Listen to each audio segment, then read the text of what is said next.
Young tiger junior NTR హైదరాబాద్లో ఒక add షూట్లో గాయపడ్డారని వార్తలు వినే ఉంటారు. ఇక ఆ వార్త విన్న వెంటనే అందరూ ఎన్టీఆర్కి ఏమైందని కంగారు పడే ఉంటారు.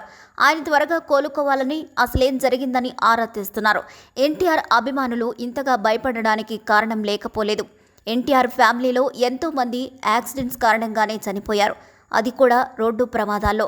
2014లో హరికృష్ణ పెద్ద కుమారుడు ఎన్టీఆర్ అన్న జానకీరాం నల్గొండ జిల్లా ఆకుపాముల వద్ద రోడ్డు ప్రమాదంలో ప్రాణాలు కోల్పోయారు. ఇక 2018లో నందమూరి హరికృష్ణ హైవేపై అదుపు తప్పి డివైడర్ ఢీకొట్టి అక్కడికక్కడే మరణించారు.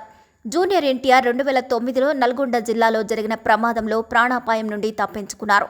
ఎస్యూవీ అదుపు తప్పి గడ్డానికి, భుజానికి గాయాలైనప్పటికీ సకాలంలో వైద్యం అందించడం వల్ల సురక్షితంగా బయటపడ్డారు. అయితే ఇప్పుడు తారక్కి జరిగిన యాక్సిడెంట్ విషయంలో అభిమానులు భయపడాల్సిన పనే లేదు. తారక్కు అంత పెద్ద గాయాలేమీ కాలేదు. ఎన్టీఆర్ బ్రాండ్ అంబాసిడర్గా ఉన్న ఒక కంపెనీ కోసం యాక్షన్ యాడ్ షూట్ చేస్తున్నప్పుడు కింద పడడంతో కాలికి చిన్న గాయం తగిలింది. వెంటనే ఆయన్ను హాస్పిటల్కి తరలించి చికిత్స అందించారు. వైద్యులు సూచించిన మేరకు తారక్ రాబోయే 2 వారాల పాటు విశ్రాంతి తీసుకుంటారు. ఇదే విషయంపై ఎన్టీఆర్ టీం స్పష్టం చేసింది. తారక్కు స్వల్ప గాయాలు మాత్రమే తగిలాయి. ఆయన పరిస్థితి సురక్షితం. ఫ్యాన్స్ ఆందోళన చెందాల్సిన అవసరమే లేదు. వైద్యుల సూచన మేరకు 2 వారాలు విశ్రాంతి తీసుకుంటారు. ఆయన ఆరోగ్యంపై వచ్చే ఊహాగానాలను నమ్మవద్దు అని క్లారిటీ ఇచ్చారు. మరి మా వీడియో నచ్చినట్లయితే